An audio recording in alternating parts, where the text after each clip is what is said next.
On va maintenant s'intéresser à l'énigme 580 dans laquelle Max nous propose une dizaine de lignes avec des chiffres ou des nombres qui n'excèdent pas le 21. On pense donc nécessairement à l'alphabet avec ses 26 lettres et donc tout simplement à attribuer par exemple au 19 le S parce que le S occupe la 19e place dans l'alphabet. Le 9, ce sera un I. Le 13, qui est à la 13e place dans l'alphabet, ce sera un M, et ainsi de suite. On obtient à ce moment-là ce texte-là.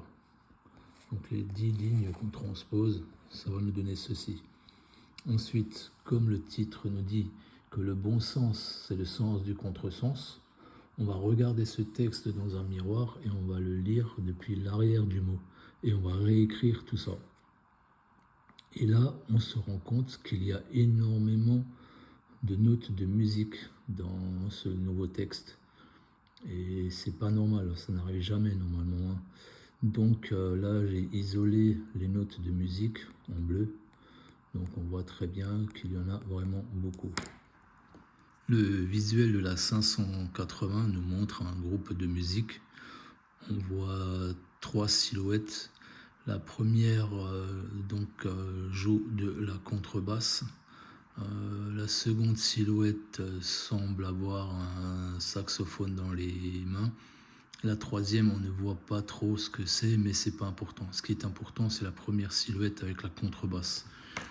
Puisque si vous regardez bien, il n'y a pas d'archet. Et s'il n'y a pas d'archet, ça veut dire qu'on joue de cet instrument en pizzicato, c'est-à-dire en corde pincée. Et ça, c'est une technique indispensable en jazz. Donc il s'agit probablement d'un groupe de jazz. Ensuite, on a les lettres B, A, G, F, E, D, C sur ce visuel. Et ces lettres correspondent en fait à la notation anglaise des notes de musique. Donc ça équivaut à, le Do équivaut au C, le Ré au D, le Mi au E et ainsi de suite. Et on a ce B, A, G, F, E, D, C qui apparaît dans le sens contraire sur le visuel. On va donc simplement attribuer ces lettres en notation anglaise aux notes de musique qu'on trouve dans notre texte. Donc le Si, c'est un B, le Sol, on va avoir un G, et pour le Mi, on aura un E. Donc on va trouver Bourges pour la première ligne. Et en décryptant ainsi, on aura ceci. Bourges pour la première ligne, Cherbourg, Dieppe, Épernay, Forbach, Gérardmer, Héricourt, Issoire, Jarnac et Angers. On va donc maintenant faire un jeu de point à point en partant de Bourges, de la ville de Bourges, vu que l'énigme nous le propose comme ceci. Donc on part de Bourges, direction Cherbourg, Dieppe, Épernay, Forbach et ainsi de suite jusqu'à Angers. Alors là, pour un jeu de point à point, en général, on a quand même une image relativement convaincante. Là, ce n'est pas le cas, mais néanmoins, on a un G qui apparaît. Alors l'énigme précédente, la 470, nous dit que quand on parle de mon cinquième, il est couché. Donc là, si on parle d'un G, effectivement, il est couché. Donc si on change l'orientation de la carte de France d'un bon quart de tour, on a un G stylisé. Donc c'est vrai, c'est pas génial. On a l'habitude de trouver mieux avec un jeu de point à point, mais néanmoins, on a un G. Je vais maintenant vous montrer une particularité qui m'a sauté aux yeux en écrivant ces 10 villes les unes sous les autres par ordre alphabétique. C'est que la première ville, Angers, et la dernière ville, Jarnac, comportent le même nombre de lettres. Bourges et Issoire, la deuxième et la neuvième, idem, 7 lettres. Ensuite, on a 9 lettres. Pour le milieu, Épernay et Forbach, on a de nouveau 7 lettres. On a juste un problème avec la quatrième et la septième, Dieppe et Gérardmer. Puisque ici, on a 6 lettres, Et ici, on a 9 lettres. En fait, on a mer, le mot mer, voilà, qui est en trop. Donc, on va exploiter cet indice. La charade de la 530 me dit que mon cinquième est en rage.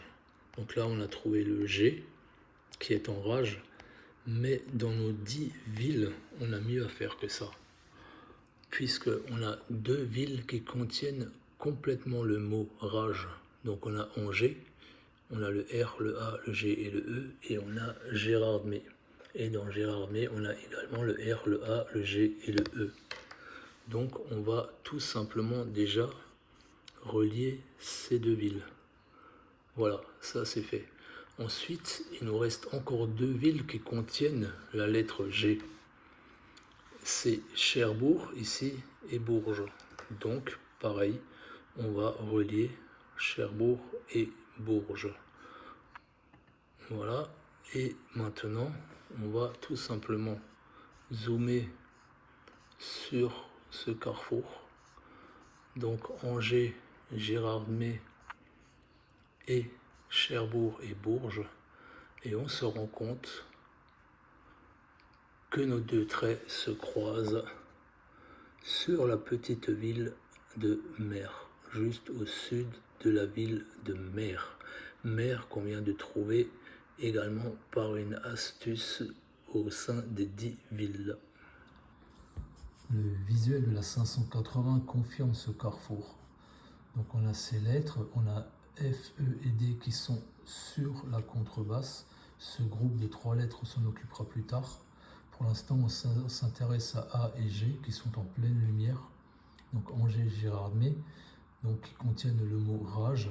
Il nous reste donc le B et le C, la première et la dernière, Bourges et Cherbourg qu'on va aligner aussi parce qu'ils contiennent la lettre G. Donc on a Bourges, Cherbourg, Angers, Gérardmer et ce FED s'en occupera plus tard.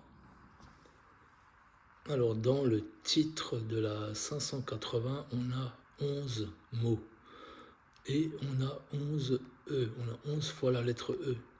Donc ceci pour nous inciter à trouver une ville supplémentaire, puisque pour l'instant nous en avons 10 et il nous en faudrait une 11e. Une 11e qui vaudrait en fait 10, puisque Angers, le A vaut 0, il nous en manque une 10e, le K 10.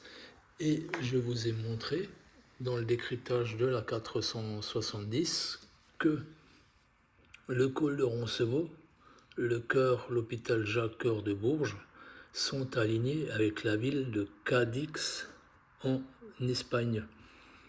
Comprenez K10 bien sûr. Ensuite, le lieu-dit de Roncevaux, si vous vous mettez très exactement sur ce lieu-dit de Roncevaux, vous passez par l'hôpital Jacques-Cœur de Bourges, vous visez le cœur, vu que ce n'est le bon chemin que c'est la flèche vise le cœur. Vous arrivez ici sur le petit lieu-dit en 81 340 Cadix. Là aussi, c'est juste un tout petit pâté de maison, mais vous reliez ces 3 points parfaitement. Et c'est comme ça que Max nous dit qu'il faut trouver K10. Alors quand on cherche une ville en France qui commence par la lettre K, on n'a pas beaucoup de choix. On a Kinnersheim dans le Haut-Rhin avec 13 000 habitants, on a Kervignac dans le Morbihan avec 7 000, on a Kems avec 5 500 dans le Haut-Rhin. J'espère que j'en oublie pas de mémoire là, mais voilà, ensuite ça chute. On est à 3000, 2300, on a pas mal de petites communes encore autour de 1000, mais on ne peut plus parler de villes. Donc je veux dire que les 3 villes qui pourraient jouer le rôle de K10, ce sont ces 3-là. On va donc s'intéresser déjà essentiellement à ces villes-là. On est de retour sur la ville de Mer, là où se croisent nos 2 traits. Donc le trait Angers-Gérardmer, les 2 villes qui contiennent le mot rage. Et c'est là qu'on va croiser le trait Cherbourg-Bourges, les 2 autres villes qui contiennent la lettre G, tout comme le mot rage. Donc ici, on se rend compte qu'on est à 47 degrés 41 minutes 20 secondes de latitude. Maintenant, par rapport aux autres villes, donc les villes qui commencent par la lettre K, le seul endroit où j'ai trouvé quelque chose de valable, c'est ici, en allant sur la ville de Kems. Parce que quand je suis sur la ville de Kems, je suis de nouveau à 47 degrés 41 minutes et 20 secondes. Voilà, exactement comme mon carrefour des deux traits, ces deux traits qui se croisent sur la ville de Mer. Donc c'est bien Kems qui est la ville qu'il fallait trouver, la 10e ville. Je n'ai franchement rien trouvé avec les autres villes, Kingersheim ou Kerlouan, Kervignac, tout ça, et même les petites communes de moins de 2300 habitants, même avec les communes de 1000 ou 1500 habitants, je n'ai rien trouvé. Donc c'est pour moi Kems le K10.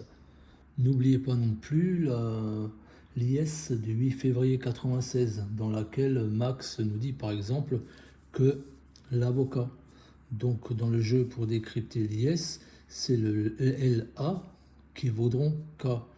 Mais on peut très bien dire, vu qu'on a un L apostrophe, que le A vaut K. Donc A égale K.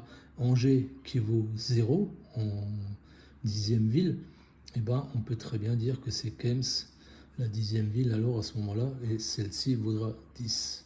Donc c'est pas A qui vaut 0, ça sera K qui vaut 10, K10.